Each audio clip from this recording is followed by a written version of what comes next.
Ya esto lo habíamos explicado entonces ahorita, cuando se fue la... Cuando un estrato presenta individualmente una gradación que va de gruesa a bajo y fino, es la parte que les había explicado. Y se llama estratificación gradual por tamaño, se llama. Eso que le dije, que los más pesados iban al fondo y los más livianos se quedaban arriba. Bueno, empiezo a presentarles las señoras rocas sedimentarias.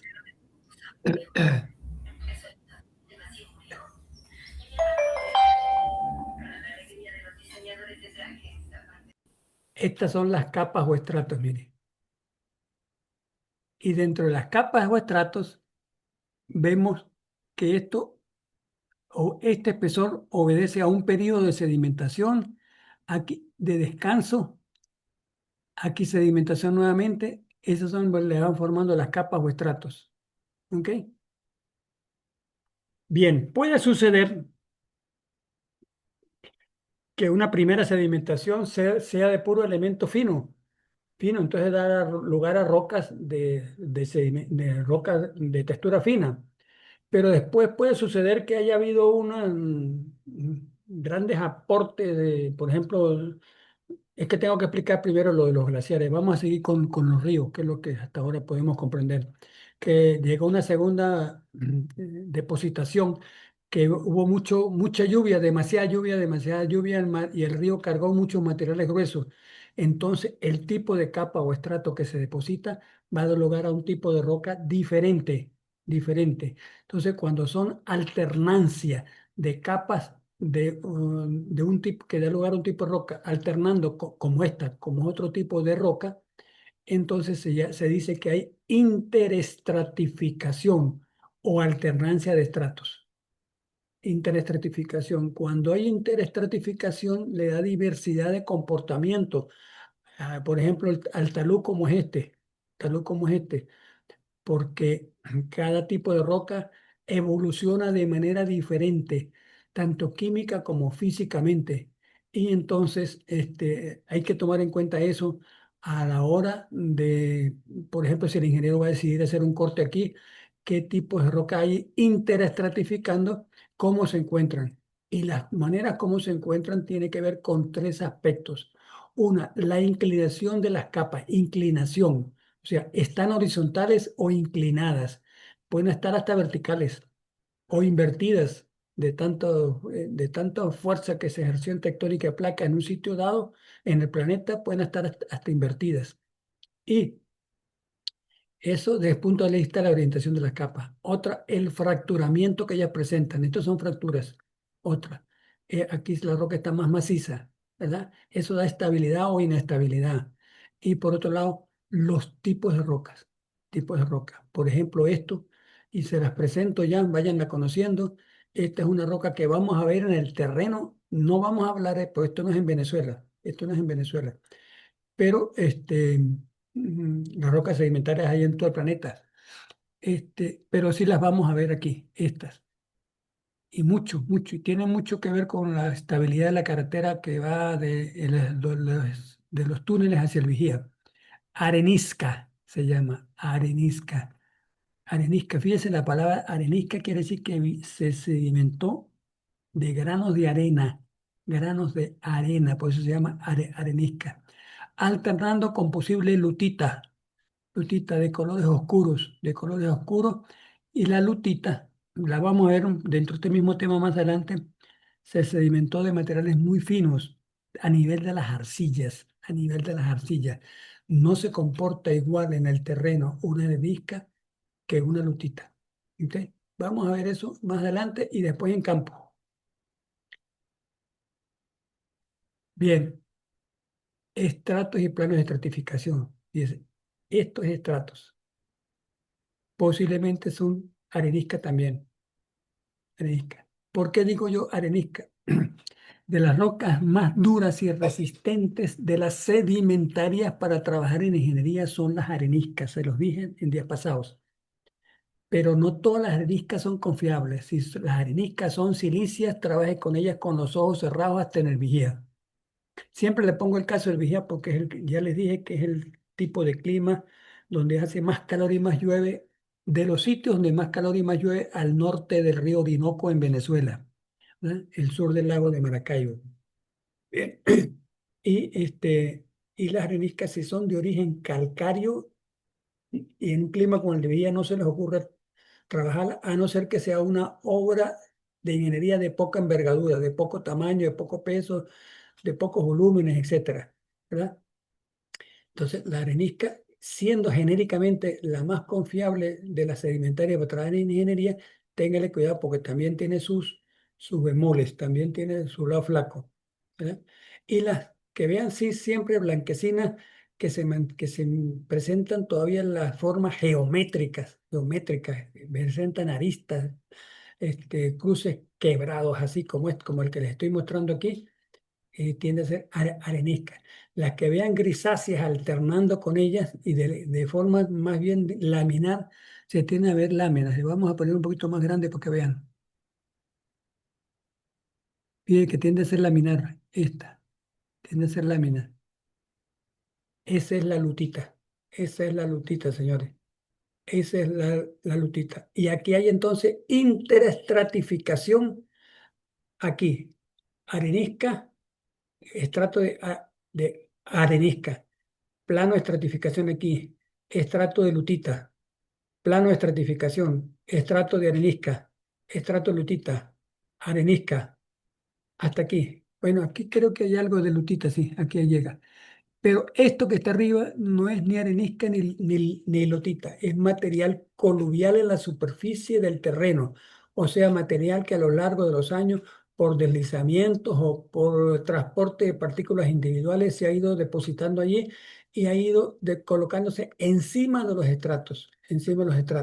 Y ahora entonces el que está en la cima. En este momento se dice que son sedimentos sueltos, pero si nos quedamos quietos y pasamos dentro de 1 millón, 12 millones, 5 millones de años por ahí, esto ya es roca.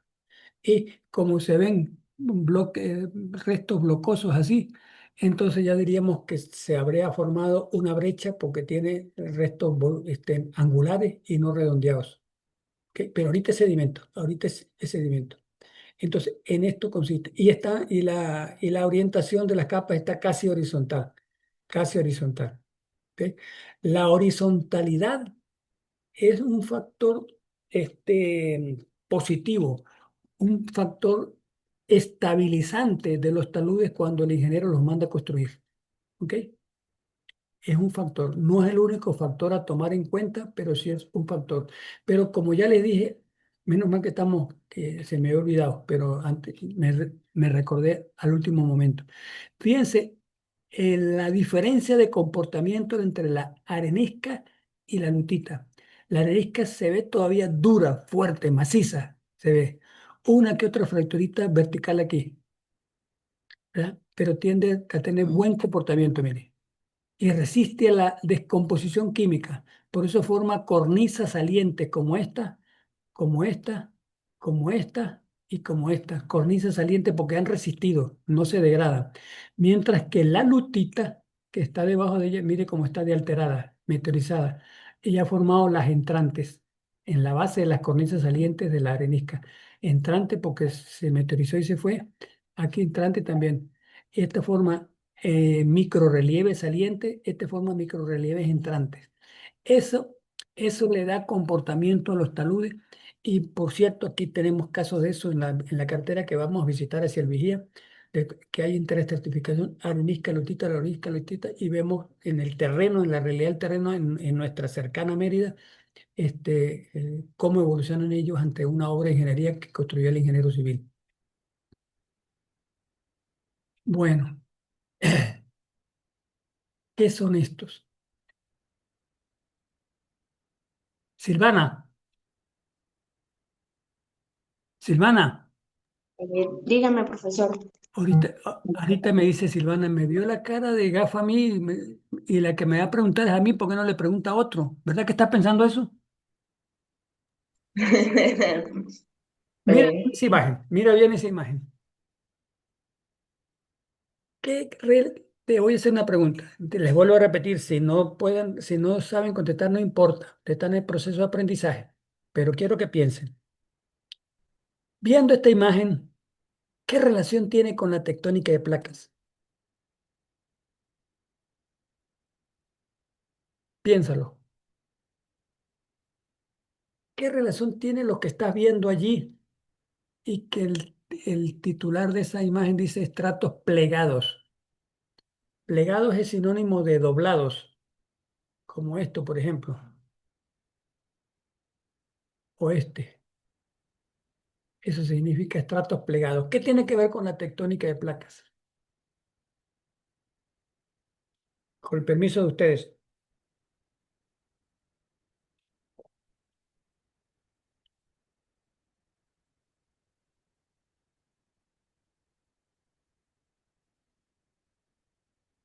Voy a poner a la compañera tuya que te ayude. Oralia, Oralia, otra que está viendo, Buenas. otra que está hablando con el bobo, otra que está hablando con el bobo. Las condenadas no hacen sino hablar con el ¿Se bobo. escucha? Ayúdala, Oralia. Profe, ¿se escucha? Sí, yo escucho. No sé si es que hubo una convergencia. Ah, algo tiene que ver con eso. Explíquete mejor, pero algo, pero vas positiva. Ya, no se me escucha.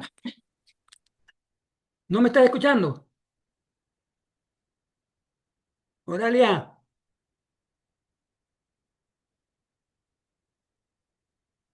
Bueno, ¿qué dice Jesús Castillo? Ajá, ya, ahora sí escucho. Ahora se escucha. Disculpe. Sí, sí. Ajá. ¿Por qué? ¿Qué tiene que ver la zona de convergencia? No sé si tiene que ver como por el arrugamiento de la roca. Exactamente. Es tanta. Los plegamientos de las rocas donde más se dan es en la zona de convergencia de placas, para que sepa. En las zonas de transcurrencia de placas también suelen darse, pero no son tan abundantes. En la zona de convergencia de placas, o sea, en las zonas donde hay grandes sistemas montañosos en el planeta, los grandes sistemas montañosos fueron originados precisamente por zonas de convergencia de placas. Y son los únicos que hay suficiente fuerza para presionar en sentidos opuestos los estratos que originalmente estaban horizontales y bien rectos y fueron plegados, y fueron plegados. Otra pregunta, se la hago a Tulio. Tulio, vamos a hacer práctica la clase. Es que me interesa esto de la práctica, porque recuérdense lo que les dije el primer día de este tema. El 75% de las rocas en la superficie terrestre donde el ingeniero civil construye obras de ingeniería son rocas sedimentarias. ¿Ok? Por eso se la van a encontrar mucho. Por eso debemos tratar este tema con bastante detalle. Este. Y yo les iba a hacer una pregunta y se me olvidó la pregunta. Se le iba a hacer a Tulio, no. Bueno, dejo la pregunta para más tarde. Esto es lo que se llama plegamiento. Ah, tiene que ocurrir a- en profundidades de la corteza, no la parte superficial ni cerca de la superficie de la corteza, sino a profundidades. ¿Por qué? Para que esté sometida a grandes presiones de, por ejemplo, 5 kilómetros, 10 kilómetros de roca que están encima de ella, para que las aplaste. Ese confinamiento tan fuerte que tiene la roca y porque a mayor profundidad el gradiente térmico hace que la roca se comporte no tan rígida, sino más maleable. Empieza a acercarse al comportamiento de la plastilina, que siempre la pongo como ejemplo. Y entonces facilita que se doblen con facilidad. Entonces, pero hoy en día encontramos y los vamos a conseguir en el terreno, en la salida de campo, estos pliegues, se llaman pliegues, los vamos a conseguir. Y en la superficie terrestre la roca está muy rígida y quebradiza, no tiene por qué doblarse. Bueno, quiere decir que se dobló cuando esa roca estaba en las profundidades de la corteza. Y luego que ya estaba formado esos plegamientos, la tectónica de placas cuando levantó eso hacia la superficie, ya levantó la roca que ya estaba plegada. O sea, lo que veamos hoy en día en la superficie que esté plegado es porque se plegó en el interior, cuando esto estaba mucho más abajo. Todas esas cosas le permiten a uno reconstruir la historia geológica del planeta. Bien, Estratos conglomerados. Les he mostrado, hasta ahora les nombré la arenisca y la lutita. Arenisca proveniente de granos de arena, la lutita proveniente de granos de arcilla, microscópicos. Y es muy laminar, porque la estructura de la arcilla es laminar, mientras que como los granos de arena le dan una textura granular fina a la arenisca, a la arenisca. También hay arenisca de grano grueso, de grano medio o de grano fino, pero siempre son arenas, arena gruesa, arena media, arena fina. Bien, y ahora tenemos el otro tipo que son los conglomerados, conglomerados. Esto todavía no es estrato, es un sedimento bastante consolidado, o sea que ya está un poquito viejo, viejo, pero no está totalmente viejo para que se haga roca. Y los podemos distinguir las capas. Mira, de aquí hasta aquí hay una capa, esta es otra, esta es otra. Eso denota diferencias climáticas en tiempo en que se depositó primero, después de y sin de grano fino. Y aquí, aquí se logra ver un poquito de grano más grueso. Quiere decir que aquí hubo eh, mayor violencia en la depositación que permitió traer material más grueso. Y aquí todo fue tranquilo, material fino, así. Estos son sedimentos. A propósito de eso, ven que este talud es natural, este no es hecho con maquinaria por parte del ingeniero, es natural y está vertical, está vertical. Con eso les quiero traer a colación la terraza de Mérida, la meseta donde está construida la ciudad de Mérida. Esa meseta que tiene un promedio de 80 metros de espesor, entre 60 y 80 metros de espesor, son sedimentos originados el 98% por ahí por el río Chama, los materiales que trajo a lo largo del tiempo geológico desde Mucubají y sus alrededores. O sea, todo lo que está ahorita donde está la meseta Emeria, esos materiales que el río a través de años geológicos transportó y depositó en esa zona, porque ahí en el pasado había una pendiente muy baja que permitía la sedimentación. Porque si hubiera habido una pendiente alta, el río, los sedimentos que tenía el río continuaran su viaje, hubieran continuado su viaje y se hubieran depositado mucho más abajo. Por ejemplo, por decir los alrededores del río Chama, donde están lagunillas o cosas de esas, pero en los alrededores del río Chama, o en estanques, cosas de esas así. Bien, y los sedimentos, eh, lo que le quiero es decir eso, lo que pasa es que me voy a ir otra vez tengo que adelantarme a las glaciaciones, pero para poder comprender esto, para que entendamos el comportamiento en ingeniería. En, en Mucubají y sus alrededores, hasta más o menos los alrededores de Mucurubá, que está alrededor de 2.200 metros sobre el nivel del mar, hubo 4 veces ya comprobadas y se está estudiando una quinta vez, a ver sobre una posible quinta vez, pero 4 veces de manera comprobada se depositaron en esa región desde Mucurubá hasta Pico Bolívar glaciares. Por miles de años estuvieron depositados allí.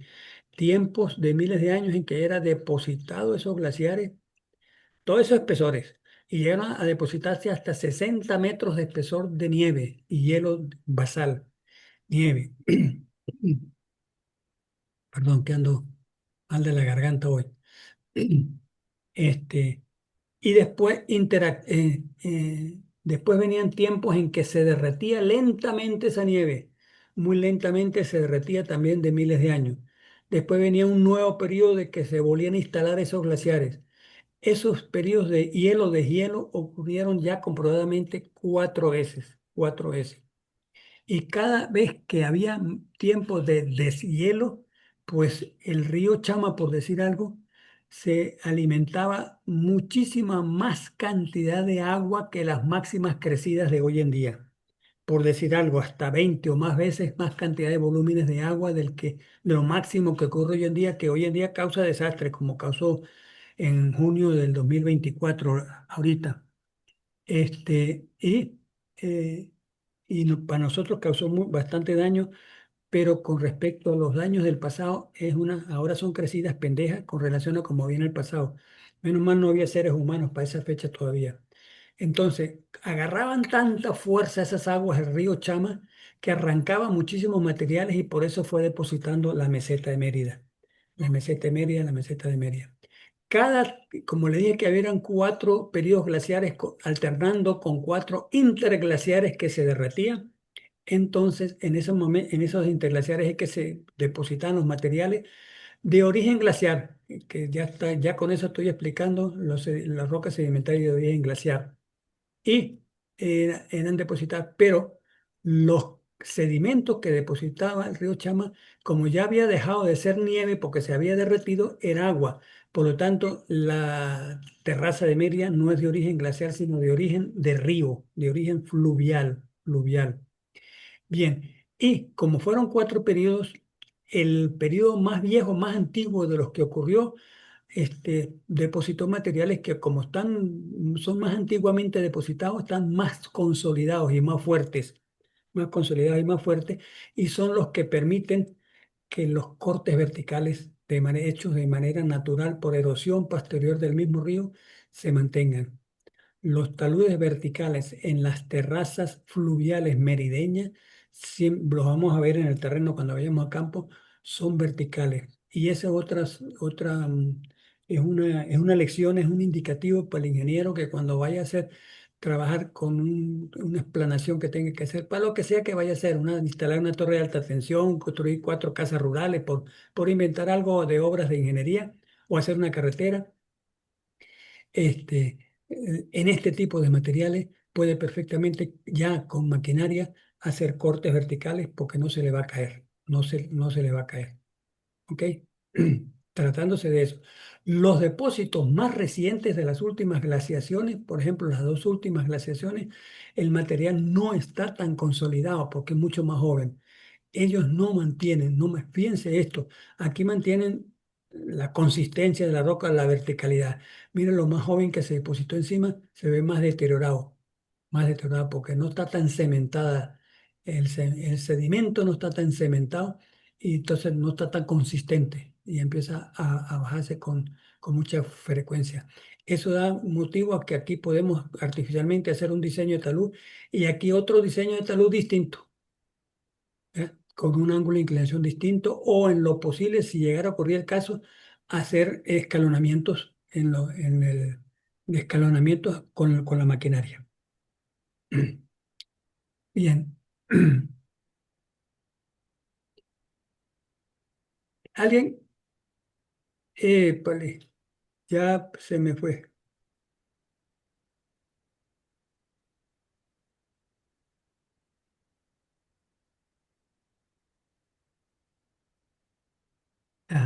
Ya lo traje otra vez.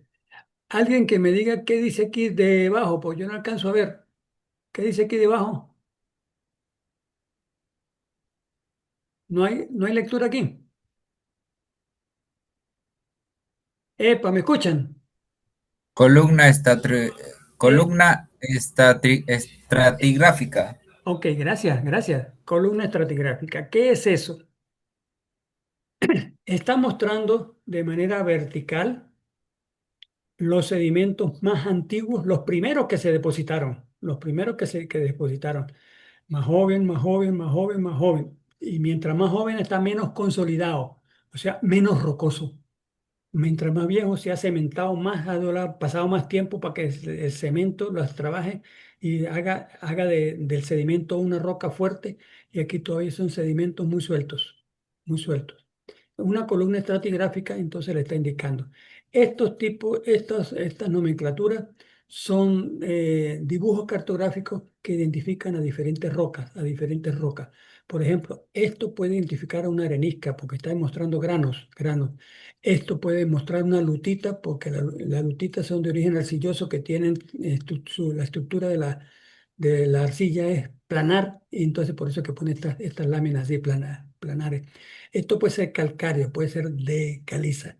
Y estos más gruesos pueden ser conglomerados. Y aquí otra vez sedimento fino. Esos son los símbolos para identificar los diferentes tipos de rocas en las columnas estratigráficas. ¿Ok?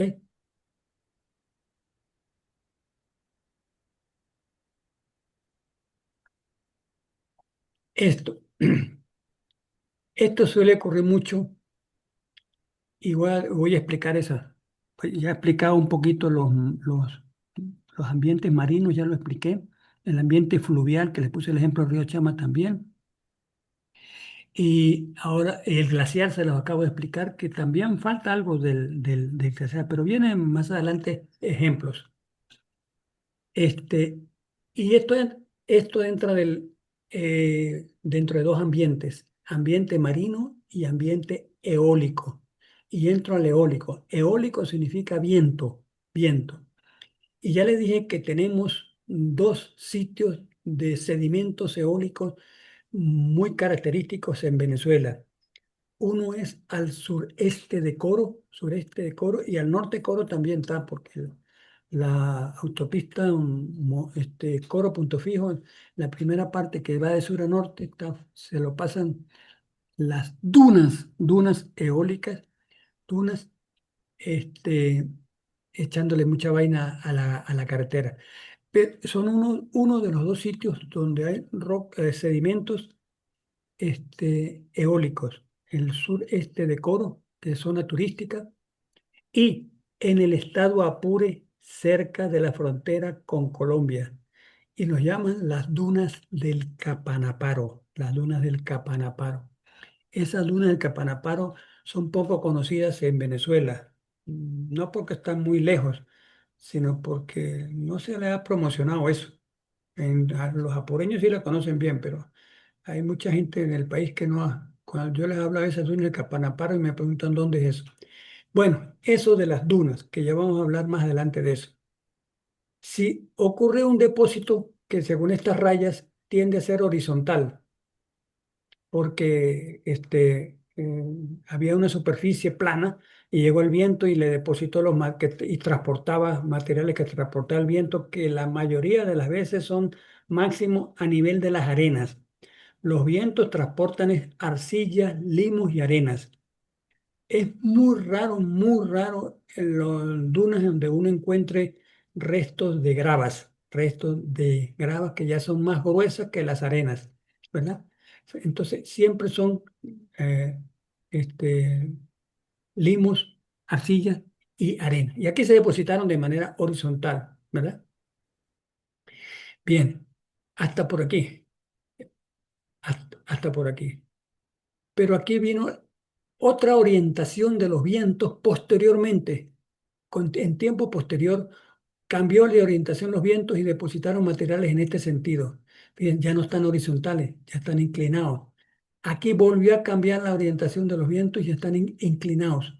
A veces se forman estos inclinados y posterior erosión ya no forma estas laderas inclinadas, sino que por la erosión formó unas superficies planas así, porque lo que estaba encima lo erosionó, se lo cargó por otro lado el viento, como quedó horizontal, llega encima, se le deposita estas capas horizontales y hacen ángulos con esta, tiende a estar horizontal y tiende a estar muy inclinada. Eso es lo que se llama estratificación cruzada. En los mares, por las diferencias del oleaje, creo que hay unas imágenes más adelante sobre eso, diferencias de los oleajes en las orillas del mar, este, mm, da origen a microestratificación cruzada también. Micro porque es de mucho más pequeñas dimensiones de lo que ocurre con los ambientes eólicos. Pero con esto le quiere decir que la estratificación puede ser así también, cruzada. Como es cruzada, pues estratificación cruzada, da heterogeneidad en el comportamiento de los materiales y hay que trabajarlos en obra de ingeniería. Por ejemplo, hacer un talud de corte, se comportarían distintos. Entonces hay que ver la antigüedad, la cementación, el espesor de las capas, todo eso hay que tenerlo en cuenta para llegar a una conclusión que el diseño del talud debe ser con tal inclinación y tal altura. Pero hay que estudiar todas estas cosas. Bueno, aquí tenemos en el terreno, ya no en gráfica. Mira esto. Están inclinadas y aquí están horizontales. En estratificación cruzada. ¿Ok? Inclinadas, horizontales. Menos mal que la inclinada, que es la que pudiera dar más motivo de inestabilidad, es muy poquita. Los estratos son muy poquitos, la mayoría es horizontal. Cuando dan estos casos así y se encuentran con estos casos así, las decisiones que tengan que tomar de diseño, de talud o cosas de esas, toman en cuenta lo que predomina. Aquí si hay predominio de rocas y estas que sobresalen aquí tiene que ser de arenisca. Ya le dije que forma cornisas salientes por lo duras que son y resistentes a la descomposición, ¿verdad? Entonces, si son mayoritariamente de arenisca como esa y están horizontales, está bien que hayan hecho ese corte vertical. Que en este caso yo creo que ese corte vertical es de manera natural y no hecho con maquinaria. Sí. Aquí tiende a haber algo también de estratificación cruzada. Cada caso hay que revisarlo. No pueden, por ejemplo, tomar decisiones de estratificación cruzada porque el hecho de que ustedes sepan qué es estratificación cruzada. Se encuentran con estratificación cruzada, vamos a ver cuál es la estratificación cruzada en este sitio, porque en este sitio es que tengo que tomar decisiones. Cada caso se comporta diferente. Bueno, esta es la estratificación gradual por tamaño que yo les hablaba, ¿ves? Los materiales más gruesos por su peso son los primeros que se depositan ahí en el fondo y va graduando hacia materiales más delgados, mucho más delgados, hasta material muy fino. Esto es lo que se llama estratificación gradual por tamaño. ¿Ok? Puede que se hayan depositado así, y pasen tiempo depositados así, y se estén empezando a consolidar, a hacerse rocas sedimentarias. Pero todavía cuando son sedimentos y no han logrado hacerse rocas sedimentarias todavía por completo, vienen, por ejemplo, que si un temblor fuerte que origina esos oleajes, los oleajes gigantescos, ¿cómo que se llama eso? Tiene un nombre, alguien que me instruya. ¿Sabes qué? Mor, ya, déjeme pedirle opinión a la secretaria mía aquí. Mor, ¿cómo se llama el oleaje monstruoso ese que origina el oleaje, que originan los terremotos? El oleaje monstruoso es los tsunamis, los tsunamis. Ese tsunami es de origen japonés, ese nombre, porque allá abundan mucho por esa zona, ¿verdad? Que se forma viene de pronto un tsunami y lo que estaba depositado de manera gradual por tamaño, se revuelve todo eso y cambia la orientación y por lo tanto cambia la consistencia de la futura roca. Es el comportamiento en ingeniería de la futura roca. Materiales depositados de manera muy desordenada y muy revuelta presentan muchos sitios por donde el agua pueda penetrar hacia el interior para descomponer los minerales existentes. ¿Sí? Cuando hay depositación ordenada, hay muy pocos sitios, muy pocos espacios por donde el agua pueda infiltrarse y penetrar y trabajar y descomponer los materiales. Material depositado de manera desordenada es peligroso. Bueno, esto es lo que las corrientes deslizantes, Aquí vienen los materiales que trae del continente, escurren por acá. Esto ya es fondo de mar. Escurren por acá y se depositan en estos taludes de escombros aquí. Estos taludes son los depósitos, ¿verdad? Y se han depositado de manera ordenada, lo más grueso para el fondo y lo más gradual por tamaño acá. Pero si viene un terremoto y revuelve todo eso, este orden que estaba aquí se pierde por completo, ¿ok?